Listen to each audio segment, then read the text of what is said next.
Francisco Xavier Cota, de 67 anos, e Daniel da Silva Fernandes, de 24, fazem parte de um grupo criminoso com atuação na Grande Vitória e no interior. Foram presos com quase 400 quilos de carne de cavalo no porta-malas de um carro em Fundão. Mercadoria com destino certo, mas de origem clandestina. Interceptamos 390 quilos de carne clandestina no momento que saíam daqui e eram direcionados para o mercado consumidor na Grande Vitória, sem qualquer tipo de refrigeração, sem qualquer tipo de controle de temperatura, sem qualquer tipo de higiene, totalmente deplorável a realização desse transporte. Há uma semana, a polícia investiga o esquema que revelou uma cadeia de crimes. Furtos, maus-tratos e risco à saúde pública. Animais abatidos de forma irregular e centenas de quilos de carne revendidos. Tudo depois da apreensão. Para chegar ao local dos abates, são 8 quilômetros de estrada de chão saindo do centro de Aracruz. Na zona rural, a plantação escondia a ação criminosa. Por meio de investigação, a Polícia Civil conseguiu identificar a propriedade que era utilizada por essa quadrilha. Essa propriedade não tem ligação com os criminosos. Eles invadiram a área, que é uma plantação de eucalipto. E aqui seria o trecho mais crítico da situação. Essa estrada leva ao ponto onde esses abates aconteciam. E logo na entrada, a gente já consegue perceber, pedaços aqui de ossos desses cavalos. Está por todo o trecho. São cerca de 340 metros de estrada que foram utilizados nesse esquema de abate clandestino desses cavalos. Ossos por toda parte. A gente consegue ver ali na frente esse primeiro ponto que funciona exatamente como uma espécie de cemitério. Então são muitas as ossadas. O cheiro ainda é forte. Claro que bem menos depois de todo o recolhimento feito pelas equipes da polícia. Mas ainda assim a gente consegue sentir esse cheiro de carne podre, carne estragada. Muita mosca, são aquelas moscas verdes, inclusive aqui, presente a todo momento. A situação aqui é crítica, mas segundo a polícia não é o pior momento. E a partir de agora a gente vai mostrar em detalhes como funcionava todo esse esquema criminoso. Esse foi o início do trabalho de levantamento de informações. É claro que quando se chega aqui no local, a imagem é assustadora. Um cenário de horror, né? Tanto pela ótica dos animais, de maus tratos dos animais, da forma como esses animais eram abatidos, Eles eram abatidos com pancadas na cabeça. É por isso também que o crânio está quebrado dessa maneira. Isso. Mas também é uma questão de saúde pública, né? Saber que essas carnes retiradas totalmente fora da legalidade, de insalubridade, eram revendidas para o mercado consumidor de várias cidades, né? Sendo depositados aí para seres humanos consumirem, um crime contra a saúde pública e um crime contra os animais. A investigação demonstra que a quadrilha era dividida em 3 partes, 3 grupos. Um primeiro grupo realizava a compra de animais doentes aqui na região ou mesmo furtava animais aqui da região e escondia nessa área aqui de eucalipto, nessa área aqui, esse local ermo, e fazia contato com 2 interpostas pessoas da Grande Vitória. As pessoas vinham até aqui, a este local ermo, realizavam o abate sob maus tratos desses animais, faziam aqui a desossa nesse local totalmente insalubre e transportavam a carne de forma também totalmente irregular.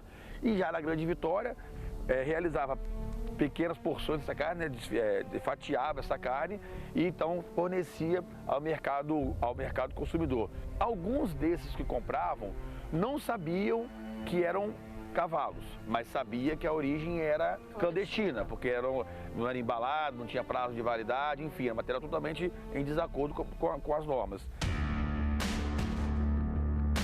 Bom, a gente vai seguindo porque a equipe da Polícia Civil ainda faz levantamentos para tentar de fato entender quando esse esquema começou, quando eles começaram a agir em conjunto, mas para identificar principalmente todos os membros dessa organização criminosa, porque pode ser caracterizado já como uma organização, uma quadrilha que atuava aqui na região, e vocês não descartam que já tenha também revendido para outras regiões do estado? Sim, com certeza é uma associação criminosa, porque são mais de 3 pessoas envolvidas e praticam esse crime de forma reiterada, né?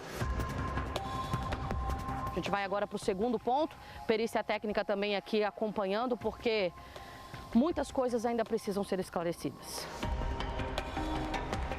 No dia que a Polícia Civil chegou até o local e que todo o esquema foi descoberto e revelado, eles encontraram 2 cavalos sendo abatidos. Quem acompanhou tudo isso foi o Dr. Marconi. Ele que é perito veterinário, faz parte dessa investigação e foi uma cena que chocou o senhor também quando chegou, porque é um cenário realmente que coloca em risco a saúde de muita gente, doutor. No caso aqui, né, o principal, o mais grave, é a situação do abate clandestino, né? E o abate realizado dessa forma, independente se é equino, se é bovino, pode provocar no consumidor final que consumir essa carne infecções ou toxinfecções alimentares. Há alguma possibilidade da gente conseguir diferenciar uma carne de um cavalo e uma carne de boi a olho nu? Difícil, é difícil.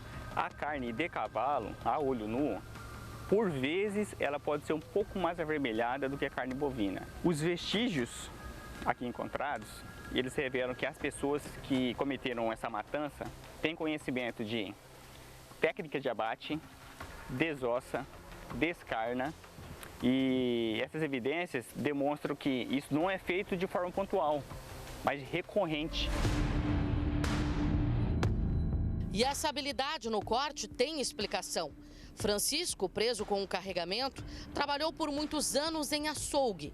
A Polícia Civil apreendeu com ele e Daniel as ferramentas utilizadas nos abates. As ferramentas, elas não eram adequadas principalmente, né? Diferentemente do frigorífico, onde o magarefe retira a carne e esteriliza a faca em água quente, aqui não. Aqui, provavelmente, a faca, o objeto utilizado para descarna, ele era utilizado sem higiene alguma, então é uma faca totalmente contaminada. Não há uma proibição legal, não é crime o abate de cavalos. Mas você vender um cavalo enganando a população como se fosse bovino e uma carne sem qualquer tipo de origem e um abate totalmente ilegal, fora dos padrões da vigilância sanitária, isso é totalmente inadmissível e abominável. E os receptores, doutor, esses comerciantes que compravam, o que a polícia destina a eles agora? Serão responsabilizados de forma drástica, inclusive de forma administrativa, com multas. Vamos iniciar uma formação de uma força-tarefa para que possamos realizar essas fiscalizações nos comércios, sobretudo da Grande Vitória. A Polícia Civil acredita que eles não são os únicos nesse esquema. Existem outras pessoas, eles são apenas parte.